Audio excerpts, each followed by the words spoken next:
L'emprise ne peut être présente que dans une relation toxique, une relation de destruction, une relation dysfonctionnelle.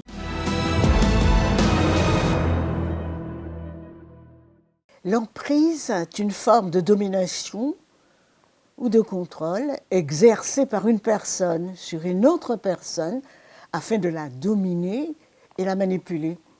L'emprise se trouve dans des relations toxiques, dans les violences conjugales, mais aussi dans les sectes où la dépendance s'ajoute à l'abus de pouvoir. Cette emprise, bien sûr, a comme support 3 phases principales.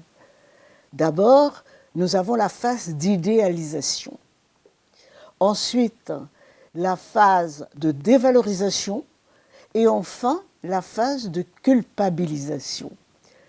Pour ce faire, le manipulateur va il va mettre en route des actions. Première action, c'est isoler la personne qu'il veut mettre sous emprise, l'isoler de son milieu familial, l'isoler de son milieu amical, parce que c'est beaucoup plus facile, effectivement, de contrôler cette personne.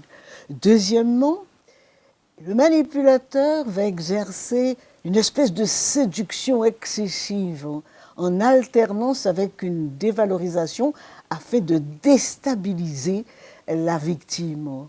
Et puis les mensonges répétés, et puis cette volonté de contrôle, et puis le mépris quelquefois. Mais c'est cette alternance du mépris et de la valorisation qui va effectivement faire basculer la victime dans une espèce de déprime parce qu'elle ne comprend rien et elle va perdre pied. Bien sûr, il y a des conséquences. Les conséquences sont au niveau de l'émotion. Doute de soi, doute de ses capacités à prendre des décisions, doute de ses capacités à avoir une action positive dans sa vie, la honte et la culpabilité.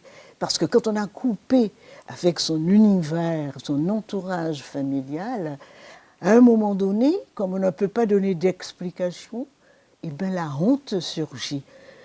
L'humiliation, une humiliation, une anxiété qui va faire naître un épuisement psychique, parce qu'on est épuisé psychologiquement, on ne peut plus faire face.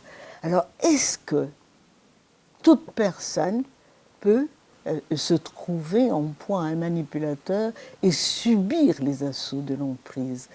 Contrairement à ce qu'on pense, ce ne sont pas des personnes faibles qui sont le plus souvent sous emprise. Au contraire, ce sont des personnes extrêmement sympathiques, avec une joie de vivre, mais aussi une grande sensibilité. Ces personnes extrêmement sympathiques, ce sont des personnalités fortes, qui sont souvent choisies pour être manipulées. Mais, comme elles ont cette personnalité forte, elles ont du mal à identifier la mise sous emprise. Elles n'y croient pas. Et puis, le deuxième exemple de personnes vulnérables, c'est-à-dire que ce sont des personnes qui sont en une situation d'échec professionnel ou d'échec amoureux, ou alors dans une période de deuil. Donc voilà 2 schémas systématisés qu'on peut retrouver chez des personnes qui subissent le phénomène d'emprise. Alors, il y a un profil, bien sûr. Et ces personnes qui sont sympathiques, qui sont sensibles, qui sont fortes, qui ont une personnalité forte, eh bien, on se rend compte que c'est dans leur enfance qu'il faut chercher les explications. Ce sont des personnes qui ont souvent des parents qui ont été ou narcissiques ou dominateurs eux-mêmes et qui ont mis au point des stratégies de séduction pour décoder les émotions et comprendre ces parents qui leur faisaient du tort. Donc il y a déjà un marqueur psychologique de départ profond et la rencontre avec le manipulateur, eh bien, ça ne fera que les mettre dans une situation du déjà vu, mais peut-être oubliée, Mais ce sont surtout des gens qui pensent qu'ils peuvent réparer la personne qui se dit en difficulté, parce que le manipulateur emploie aussi cette stratégie d'être victime à un moment donné pour émouvoir la personne qu'il manipule. Mais il y a un profil aussi du manipulateur. Ce manipulateur, à l'analyse, il aussi, il a subi des traumatismes d'enfance. Il a été maltraité, il a été dévalorisé. Et ce sentiment de dévalorisation a fait naître en lui une volonté de séduction pour se faire accepter, mais en même temps, cette acceptation, il ne peut pas adhérer essentiellement, il va se mettre en position de retrait pour ne pas rentrer dans l'intimité. Ce qui fait que ce phénomène, séduction, dévalorisation, mise en retrait, indifférence, va effectivement brouiller toutes les cartes. Il a aussi une peur de l'abandon. Donc, nous sommes là dans un système qui va fonctionner avec deux personnes qui ont au moins en commun un trouble de l'attachement, c'est-à-dire l'attachement parental qui va se jouer depuis la naissance jusqu'à l'âge adulte. Deux personnes qui ont peur d'être abandonnées, une qui estime qu'elle va pouvoir réparer l'autre qu'elle estime être en difficulté, et l'autre qui veut absolument soumettre et dominer.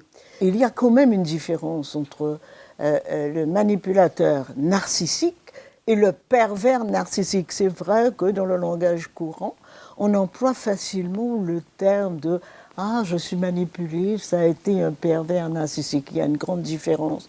Le manipulateur narcissique, il demande de l'admiration, il demande de l'amour, tandis que le pervers narcissique, il est là pour démonter, pour détruire, pour soumettre, pour son propre plaisir, mais il ne ressent aucun remords. Alors, peut-on se sortir de l'emprise?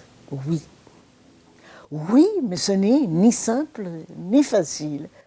Pour se sortir de l'emprise, on peut procéder par étapes. Premièrement, identifier cet isolement, identifier ce moment de contrôle. Parce que les femmes sous emprise, elles vont toujours attendre l'approbation de l'autre, elles vont toujours demander la permission de faire quelque chose. Donc il faut identifier ces moments-là.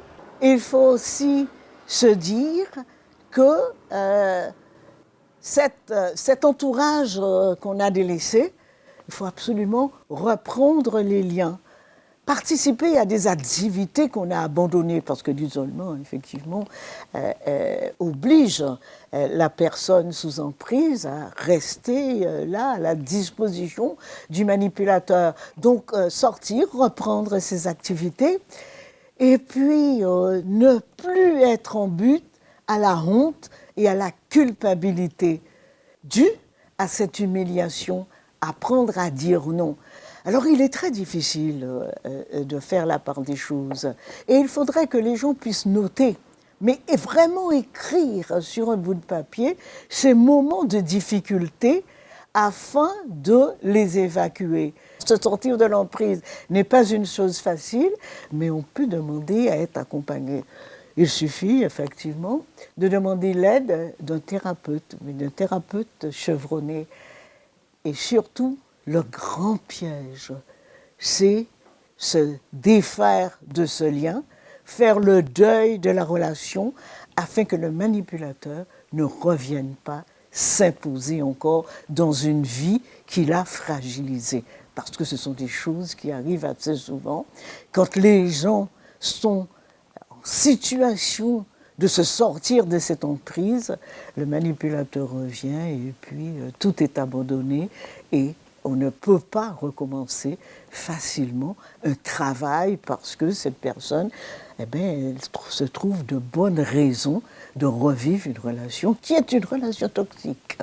L'emprise ne peut être présente que dans une relation toxique, une relation de destruction, une relation dysfonctionnel. Il n'y a pas d'amour dans l'emprise.